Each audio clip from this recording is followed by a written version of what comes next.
Welcome to week 4. In this week, we will address English pronunciation features that apply to larger stretches of speech than individual sounds. These features are therefore called suprasegmental features. But what are these suprasegmental features? As an experiment, we will try to read the following excerpt from Shakespeare's play The Merchant of Venice as if we were a robot, so in a robot voice. You can read along and also try it. He had disgraced me and hindered me 500,000, laughed at my losses, mocked at my gains, scorned my nations, thwarted my bargains, cooled my friends, heated mine enemies. And what's his reason? I am a Jew. Hath not a Jew eyes, hath not a Jew hands, organs, dimensions, senses, affections, passions, fed with the same food, hurt with the same weapons, subject to the same diseases, healed by the same means, warmed and cooled by the same winter and summer as a Christian is. If you prick us, do we not bleed? If you tickle us, do we not laugh? If you poison us, do we not die? And if you wrong us, shall we not revenge? I think you'd agree with me that it's nearly impossible to speak like a robot. For comparison, let's listen to the same excerpt performed by Al Pacino. He hath disgraced me and hindered me 500,000, laughed at my losses, mocked at my gains, scorned my nation, thwarted my bargains, cooled my friends, heated mine enemies, and what's his reason? I am a Jew! Hath not a Jew eyes? Hath not a Jew hands? Organs? Dimensions? Senses? Affections? Passions? Fed with the same food? Hurt with the same weapons? Subject to the same diseases? Healed by the same means? Warmed and cooled by the same winter and summer as a Christian is? If you prick us, do we not bleed? If you tickle us, do we not laugh? If you poison us, do we not die? And if you wrong us, shall we not revenge? Now, what is happening here? We do not speak like robots because we naturally attempt to assign meaning to what we say. This is additional meaning beyond the dictionary meaning of words. Note, for example, that when Al Pacino says, "He hath disgraced me," and I say, "He has disgraced me," the sentence means the same, namely that a male person has shamed a fellow man, but "he hath disgraced me" is said in anguish, and "he has disgraced me" in anger. We assign the additional meaning to speech units from 1 to 5 words that have a grammatical connection. Think of short sentences like "he has disgraced me," but also verb phrases like "scorned my nation" and noun phrases like "the same food." We deploy suprasegmental features to convey the additional meaning. For example, in order to express anguish or anger, I can lower or raise the tone of my voice. This suprasegmental feature is called pitch. The linguists Collins and Mays have identified 4 major uses of suprasegmental features.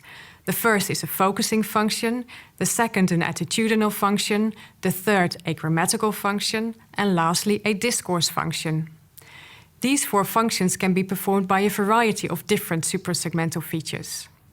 However, for reasons of transparency, I will illustrate each function with one suprasegmental feature here, that of stress, tempo, intonation, and pausing. First, in their focusing function, we can use suprasegmental features to focus on certain parts of the utterance.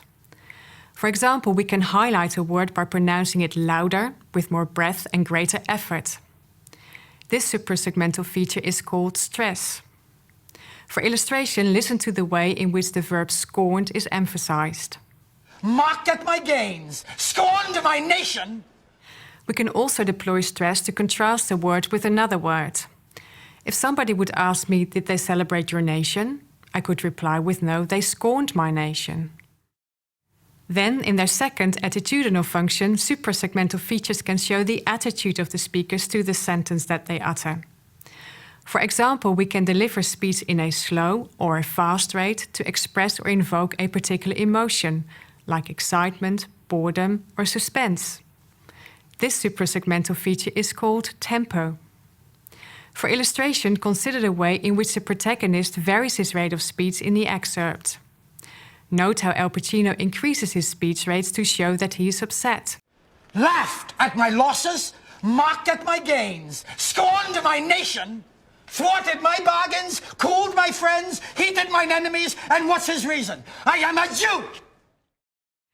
In their third grammatical function, suprasegmental features can provide information about the grammatical function of the sentence. In this context, we return to the suprasegmental feature of pitch. In English, we can provide grammatical information by varying our pitch across parts of the utterance. This special use of pitch is known as intonation. For example, when we lower our pitch at the end of a sentence, a pitch movement that is known as a fall, we make a statement, as in, He hath disgraced me. However, when we raise our pitch, a rising intonation, we ask a question. If you poison us, do we not die? Note that native English speakers frequently use a greater pitch range than speakers of other languages. That is, they vary their pitch more often and to a greater degree. Note also that in so-called tone languages, like Thai and Vietnamese, speakers can actually express different denotational meanings by pronouncing single words with different pitch contours. For example, the same word with different pitches can either refer to a dog or a horse. However, English is not a tone language. Finally, in the fourth function, the discourse function, suprasegmental features can help organize the structure of conversations by indicating that the speaker has finished or that there is more to come. For instance, we can use the suprasegmental feature of pausing to demarcate sentences. Note that in the excerpt to say, "He had disgraced me and hindered me $500,000, laughed at my losses, mocked at my gains," is different from saying, "He had disgraced me and hindered me. $500,000 laughed at my losses and mocked at my gains." Pausing also gives speakers time to breathe and think, and listeners time to process what has been said and to respond.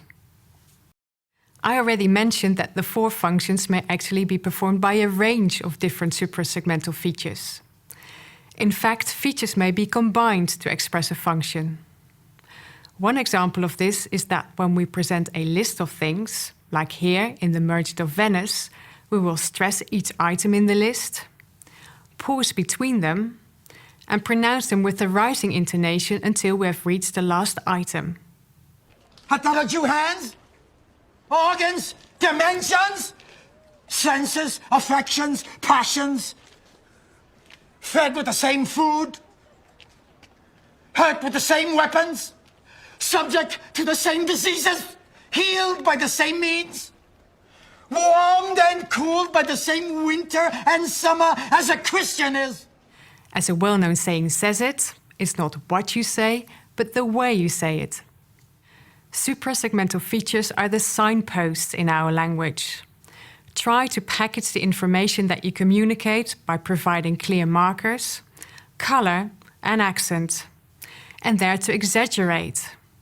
What may sound like way over the top to you will probably be perfectly natural. In this week, we will discuss suprasegmental features and the effect that they may have on intelligibility.